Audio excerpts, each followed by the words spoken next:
Es jueves, 28 de abril de 1988. José Ramón Alexanco, capitán del Fútbol Club Barcelona, con gesto serio, preside una mesa del Hotel Barcelonés Hesperia, arropado por el entrenador Luis Aragonés y casi la totalidad de la plantilla azulgrana, en una sala abarrotada de periodistas y de fotógrafos que aguardan con máxima expectación. Alexanco, acompañado por un incesante ruido de flashes, comienza a leer un comunicado que marcará un antes y un después en la historia del club. Hoy, en Café Karlovich, os traemos la historia del motín de la Hesperia.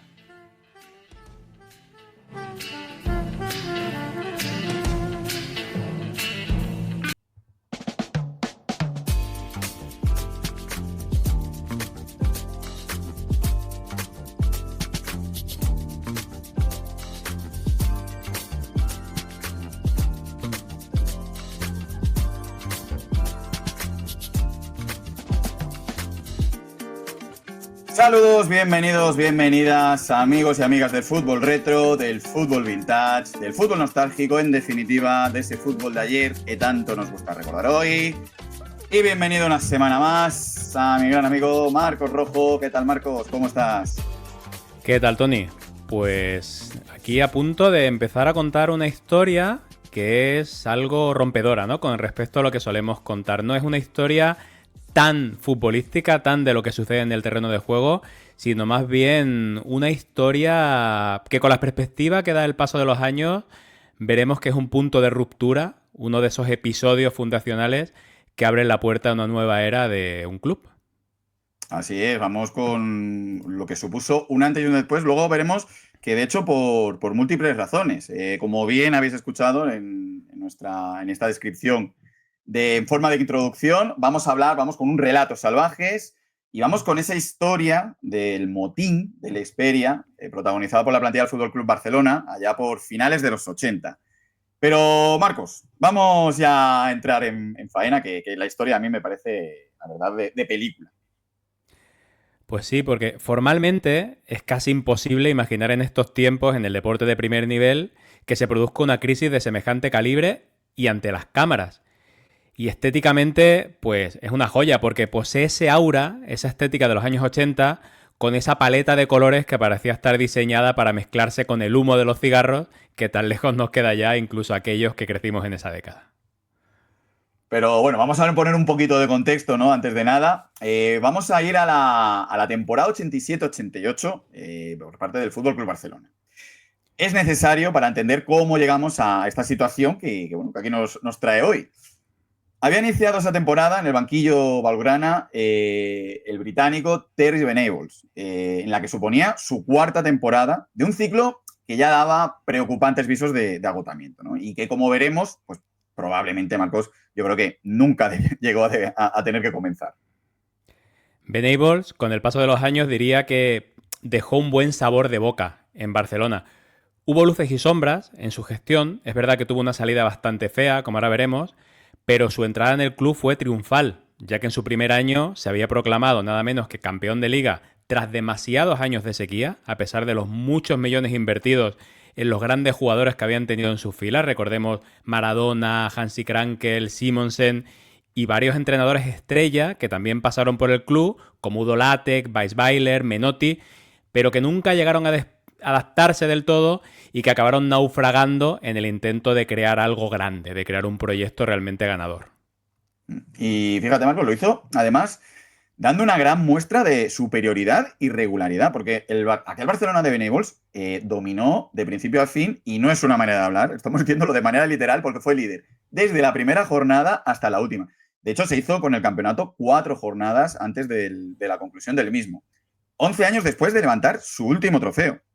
Algo inimaginable hoy en día, que pase tanto tiempo, ¿no? Sin que gane nada el Fútbol Club Barcelona. Aún, de hecho, ese último trofeo, para que os hagáis una idea, con Johan Cruyff como jugador. La segunda temporada, aunque naufragó en Liga, consiguió el hito de llevar al equipo a la segunda final de Copa Europa en toda su historia, incluida una remontada épica en semifinales frente a los suecos del Göteborg.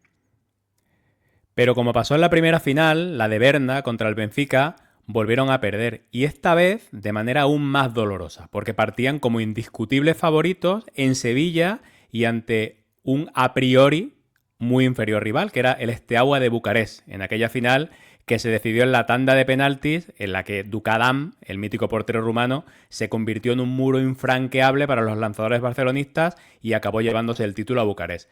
Esta derrota hirió de muerte al proyecto, provocó la dura sanción de un año a Schuster, que dio la espantada en la prórroga y se largó del Estadio Sánchez Pizjuán, y Venables, con algunas decisiones discutibles esa noche, pues la verdad es que quedó muy tocado. Esa salida de Schuster del Pizjuán da para otro, ¿no? Otro capítulo extra en otro relato salvaje. Algún día puede que toquemos algo de ese loco alemán, ¿no? A pesar de todo esto, la siguiente temporada el Barcelona compitió, especialmente en Liga, la liga más larga de la historia. ¿Y por qué? Porque tenía un formato inusual. Consistía en una fase regular y una posterior liguilla. Y nunca se volvió a repetir ese formato. Yo diría que por suerte. Con un buen Gary Lineker, que había sido el fichaje estrella, pues comandaron la tabla hasta la jornada 29, pero su rival era más o menos que el Madrid de la Quinta del Buitre. Estaba en ese momento en trayectoria ascendente y era sin dudas uno de los mejores equipos de Europa y ante el cual pues acabó hincando la rodilla. Y llegó la temporada 87-88 en un verano pues sin ilusión. El presidente Núñez decidió que no haría fichajes, que ya había gastado en temporadas anteriores lo suficiente y que la vuelta del Díscolo Schuster sería más que suficiente para competir por todo. Sí que hubo bajas de nombres importantes como las de Marcos Alonso y el Boquerón Esteban, pero ninguna alta. Y rápidamente se vio que Núñez pues no tenía razón. Se debería haber cambiado pues bastante, empezando por el entrenador, que acabó pidiendo a gritos que lo destituyeran, y siguiendo por la plantilla. Hubieran hecho falta refuerzos, incluso alguna salida más, porque Steve Archibald no fue traspasado ni cedido, pero se quedó sin sitio por aquello de que las plazas de extranjeros se redujeron y entrenaba con el filial, generando una situación disfuncional e incómoda que no ayudaba en nada a la cohesión entre plantilla y club. De hecho, pues los azulgranas quedaron descolgados en Liga desde los primeros compases. Tras 4 jornadas y con 3 derrotas consecutivas, marchaban penúltimos. El siguiente rival era un hueso bastante duro, el Athletic de Bilbao en el viejo San Mamés. Recordemos aquí, paréntesis, ese Catedrales, hablando del Coliseo bilbaíno. No se le ocurrió otra cosa a Venables que largarse a Londres, Marcos, y dar 2 días de descanso a los jugadores. Pero es que no quede la cosa. Estando allí, les dio otro día más. Pues, obviamente el pulso a la directiva era ya demasiado evidente. Hoy es el entrenador, mañana ya veremos, contestó cuando le preguntaron por el británico. Como se esperaba, cayeron en San Mamés y Núñez pues se cargó al técnico británico. Tarde, pues es difícil de entender cómo Venables comenzó esa temporada. Para sustituir lo que hizo Núñez, pues contrató a toda una leyenda del Atlético de Madrid, don Luis Aragonés, ni más ni menos, en un puente aéreo bidireccional que podemos pensar que ha comenzado a ser habitual en los últimos años, ¿no? Sobre todo si pensamos en nombres como los de Villa, Turán, Griezmann, Luis Suárez, Joao Félix, Lenglet, el último, pero que lleva dándose, como vemos, muchísimo tiempo. Luis llegaba acompañado pues, de una leyenda del Fútbol Club Barcelona, como era Charlie Rexach, que haría las veces de segundo entrenador y de icono del club en unos momentos bastante complicados. A pesar de ser un entrenador con ideas nuevas y pues, cuyo fuerte siempre ha sido la motivación de sus equipos, pues Luis Aragonés se encontró con un vestuario, imagínate, Marcos, dividido y agotado mentalmente. Y nunca fue capaz de encontrar el rumbo. Intentó implantar su juego de defensa férrea, de contragolpe, aprovechando la velocidad de los delanteros. También ponerse en manos de Schuster y Lineker, las grandes figuras del equipo, pero no salió, como dices. Y además, el hecho de ponerse en manos de esos dos jugadores extranjeros, pues hizo que el fichaje estrella de la temporada anterior, Mark Hughes, que ocupaba plaza de extranjero también, ya sin su valedor, Terry Venables, cayera en el ostracismo y saliera del club a mitad de temporada, debilitando aún más la plantilla. El Barcelona no ganaba, no jugaba nada, no transmitía ilusión, y eso pues en el Camp Nou se paga caro. La afición estaba cansada, la prensa ya cada vez más crítica, y el run-run de las gradas, unas gradas en las que cada partido aumentaba la superficie de cemento visible, era constante.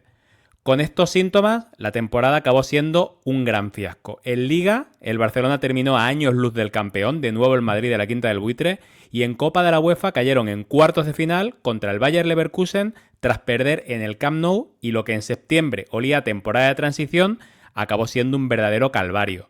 La excepción, el oasis, fue la Copa del Rey.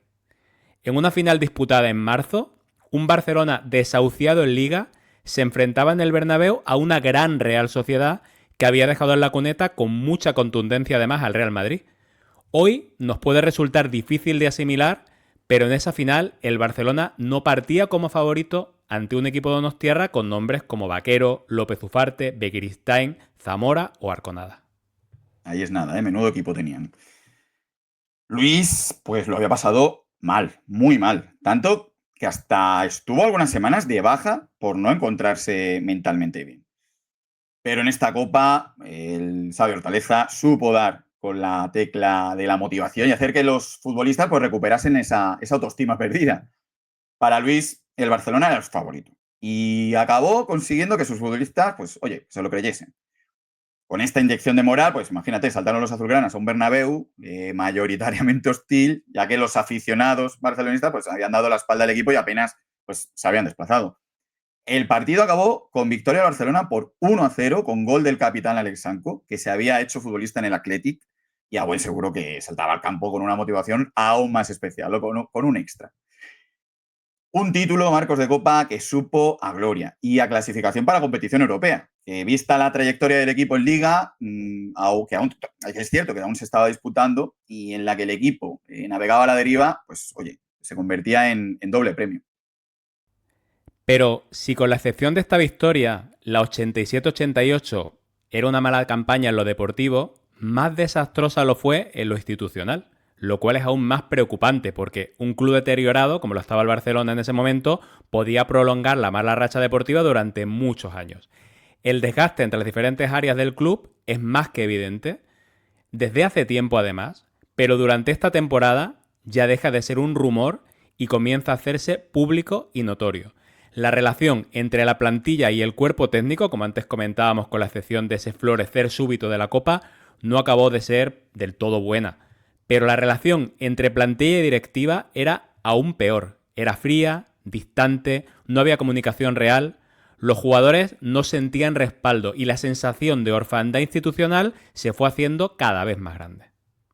De hecho, las miradas furibundas, ¿no?, de los futbolistas de la plantilla tenían una dirección fija, ¿no? José Luis Núñez. Había llegado a la presidencia en el 78 y la plantilla le achacaba exceso de autoritarismo, desinterés por el día a día del equipo y también el realizar una gestión centrada sobre todo en lo económico y descuidar lo deportivo. De estar más preocupado por balances económicos y patrimonio que por lo que pudiese suceder en el césped. Lo que estoy diciendo, obviamente, hoy en día puede parecer una gestión muy normal, ¿no? De hecho, ya los presidentes actuales o grandes máximos dirigentes de los principales clubes se puede decir que son más CEOs, ¿no?, que presidentes al uso. Pero hay que recordar que nos encontramos a finales de los 80 y por aquel entonces los presidentes estaban muy cerca de los futbolistas y estaban muy metidos en el vestuario, ¿no? Paradojas de la vida, la victoria en la Copa del Rey, lejos de traer paz, que es lo que podría imaginar cualquiera, empoderó a los futbolistas. Así que este que acabamos de describir era el explosivo caldo de cultivo, aquel ya lejano 28 de abril de 1988, jueves, víspera de un partido contra el Madrid, ese fin de semana, en el que el Barcelona ya no se jugaba nada ante un equipo blanco intratable durante toda la temporada. Los periodistas han sido convocados por teléfono, por los propios futbolistas, han sido convocados en el Hotel Hesperia, en la calle Vergós, cerca del estadio de Sarriá, en la zona alta de Barcelona, un hotel que ya no existe en ese emplazamiento, pero que en ese momento era un habitual de las concentraciones prepartido del equipo y que los jugadores eligieron para lanzar lo que consideraban un misil en la línea de flotación del presidente José Luis Núñez y por extensión de su junta directiva. Un hotel que, como muchos en Barcelona, eran propiedad de Joan Gaspar, vicepresidente del club, el famosísimo Joan Gaspar. Gaspar sabía que los jugadores habían reservado la sala, o sea, no estaba ajeno a todo lo que ocurría. No sabemos si sabía con qué intención y el mensaje que se iba a dar, ¿no? Porque lo que los periodistas se encontraron en uno de los salones de Del Esperia fue un episodio que hoy solo podemos imaginarnos en una situación límite de típica, ¿no? De club de primera, segunda, tercera ref, si me apuras. Y que ya por aquel entonces, pues, Marcos, es que imagínate, supuso una auténtica bomba. La plantilla casi al completo se sentaba tras una larga mesa, estaba presidida por el capitán, José Ramón Alexanco, custodiado por otros dos pesos pesados del vestuario, como eran el centrocampista Víctor Muñoz y el canterano tardío Ramón María Calderé. Solo 3 jugadores, el canterano López López y las 2 grandes estrellas, Lineker y Schuster, están ausentes. Los 2 primeros por causas de fuerza mayor, una operación en el caso del canterano y una concentración con la selección inglesa en el caso de Lineker, pero la ausencia de Schuster, siempre díscolo, fue por elección propia. En este caso, sorprende porque el alemán tenía más motivos que nadie para ir con todo contra Núñez por haberlo dejado toda la temporada anterior en la grada, como os comentábamos antes. Poco después se supo que se marcharía al final de temporada al Real Madrid, con lo cual supongo consideró que el tema ya no iba mucho con él y que era mejor ahorrarse una exposición mediática que no tuvo que ser nada agradable en el fondo. El último a sumarse en esta rebelión pues fue Julio Alberto, muy de la cuerda de la directiva inicialmente y que con un traje oscuro impecable pues reconoció posteriormente a los periodistas haber sido hasta tiempos recientes un defensor de Núñez, pero que explica pues haberse unido a sus compañeros por una mezcla de compañerismo e indignación con la actitud del presidente en los últimos meses. Con un gesto muy serio, pues ya Alex Sanco, que viste americana gris, claro, y polo negro, comienza a leer un comunicado, oye, muy ordenadito, ¿eh? Luis Aragonés estaba con sus jugadores. De hecho, este gesto le costó una oferta de renovación que tenía por parte de la directiva. Al posicionarse con la plantilla y no con Núñez, pues hizo que este último pues, decidiese prescindir del de Hortaleza y desestimar esa oferta de renovación. A saber lo que habría cambiado la historia moderna del Barcelona si Luis Aragonés no se hubiese puesto del lado de sus jugadores. El comunicado, que era un texto elaborado por varios jugadores y firmado de manera colectiva, tenía 7 puntos. Era una declaración muy meditada, no era un calentón, y era una declaración pública de ruptura. Acusaban a la Junta de intentar dividir a la plantilla, de actuar con deslealtad y de no haber cumplido las promesas pactadas. Tras afirmar sentirse decepcionados, humillados y engañados, acababan pidiendo públicamente la dimisión de Núñez. Pero, ¿qué sucedía exactamente? Ya hemos contado la más que tirante relación entre Núñez y la plantilla, siendo una situación de lo más complicada, cierto es, pues podría haberse quedado ahí sin más, en un resquemor, en una falta de confianza, pero hubo un suceso que hizo que todo saltara por los aires. Esta chispa definitiva llegó cuando estalló una polémica con Hacienda que, según se cuenta, salió a la luz cuando se filtró el contrato de Schuster con el Madrid y al fisco el contrato que tenía con el Barcelona le pareció demasiado bajo. Lo que se cuenta es que desde la directiva pues, se había ideado un modelo contractual en el que los salarios se dividían entre una parte fija y otra correspondiente a los derechos de imagen. ¿Eso qué hacía? Pues permitía que el club pagara menos impuestos. Pero claro, cuando Hacienda pues, echó malos contratos, revisó la jugada, pidió cuentas al club y comenzaron los problemas. La directiva inicialmente había tranquilizado a los jugadores diciendo que si había problemas, pues se encargarían ellos de los pagos. Por decisión de Núñez, pues decidió trasladar la deuda fiscal ¿a quién? A los jugadores. Vamos, que ellos tenían que pagar de su bolsillo la parte que la entidad no había declarado correctamente. Imagínate el lío. Y claro, eso fue entendido por parte de los jugadores como una traición y lo estaban denunciando públicamente. Pues tras este duro comunicado comienza una dura rueda de prensa en la que la mayoría de los jugadores intervienen. Aquello, como podemos imaginar, fue un antes y un después. Los jugadores habían ya roto todos los puentes, Marcos. Y ojo, que ellos lo sabían, eran conscientes de lo que estaban haciendo. Lo habían hecho con todas las consecuencias. El comunicado no era una llamada al diálogo, era ya un cierre de etapa, era un golpe en la mesa. Y la reacción de Núñez pues no se hizo esperar. El presidente, que nunca fue precisamente amigo del diálogo cuando sentía que su autoridad era cuestionada, consideró aquella rueda de prensa como una traición. Y como tantas veces, eligió responder con contundencia. parece que se quiso cargar a la plantilla al completo, pero sus directivos le hicieron ver que eso pues no era posible. Claro, esto era de esperar. Pero lo que los jugadores no esperaban es que el Camp Nou les diera la espalda. El partido de Liga, que siguió al motín contra el Madrid, pues fueron pitados y en la grada se veían pancartas de apoyo hacia el presidente Núñez. Ese verano, pues te puedes imaginar, Marcos, el Barça vivió una auténtica purga, aparte del técnico, Luis Aragonés, que como hemos explicado anteriormente, pues ya estaba sentenciado, y de Schuster, que hubiera salido con motín y sin motín, pues muchos de los jugadores que habían estado en el Esperia, pues no continuaron. Tan solo 10 formaron parte de la plantilla al año siguiente. Uno de ellos, eso sí, el líder del motín, Alessandro. Víctor, Carrasco, Calderé, Clos, Urruti, Pedraza, Moratalla. La lista de bajas fue larga. Unos no renovaron, a otros directamente se les rescindió el contrato. No todos se fueron por el motín, pero muchos sabían que después de aquello no había marcha atrás. La plantilla fue totalmente desmantelada y con ella se cerró una etapa del club irregular, tensa, con altibajos, pero también con figuras que habían dado mucho al equipo. Y resultó que en medio de ese caos y con unas elecciones presidenciales a la vuelta de la esquina, Núñez, que era muy astuto, vio que se le abría una oportunidad. Al quedarse sin entrenador y con un equipo descompuesto, buscó una figura que pudiera reconstruir al club desde una nueva idea. Y ahí apareció Johan Cruyff, el mítico jugador del club, que había triunfado además como entrenador en el Ajax. Y claro, cuando se hizo público el acuerdo, quedó claro que las elecciones pues no tenían color. Claro, Cruyff vuelve a Barcelona y aterriza en el banquillo azulgrana y lo cambia todo. Trae otra manera de entrenar, de jugar, de pensar, y con él llegan hasta 12 jugadores.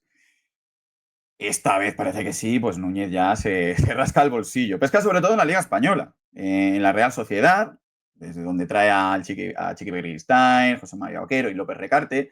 En el Atlético, desde donde aterrizan Julito Salinas y Eusebio. En el Español, con Soler y Valverde. Y llegan también, pues, Goicoechea, Ricardo Serna. Como extranjero, el central brasileño Alisio. Nacen con ello las bases del llamado de aquel conocido Dream Team, que ganará 4 ligas consecutivas y la primera Copa de Europa en la historia del Fútbol Club Barcelona, aquella mítica de Wembley en 1992. En definitiva, Marcos, aquí surge lo que va a ser un equipo de leyenda en la historia valgrana. Y sí, todo eso empieza aquella tarde de abril, en un salón de un hotel. Sin aquel motín es posible que no hubiera habido Cruyff, y sin Cruyff, pues ya sabemos que habría faltado después. Porque a veces los grandes cambios no empiezan en el campo, sino en una rueda de prensa. Un motín que da lugar al mayor what if, quizás, ¿no? de la historia del Fútbol Club Barcelona. Y que ya daba, ¿no? Que, bueno, que buscaban creatividad ya, ¿no? En las cuentas desde el palco, ¿no? Sí, bueno, what if, ¿qué hubiera sido, no? Igual hubiera acabado llegando Cruyff finalmente, pero desde luego todo esto aceleró el proceso y se convirtió en una auténtica revolución en el club, que no siempre salen bien, no siempre son en positivo y pueden suponer que el club ya caiga definitivamente a los infiernos, pero en este caso supuso una regeneración pues muy exitosa. Pues muchas gracias, Marco. Y muchas gracias sobre todo también a uno de nuestros oyentes, que es el que nos sugirió la idea de hacer este capítulo digno de miniserie en cualquier plataforma de streaming hoy en día, que perfectamente se podría adaptar. Y con esto, ¿qué hacemos? Pues obviamente pues animaros a que sigáis sugiriéndonos ideas, que se os ocurran, historias que tengáis ganas de que contemos, porque ya sabéis que esto es un equipo, el equipo Café Karlovich, y aquí escuchamos a todos. Marco Rojo, muchísimas gracias. Un día más.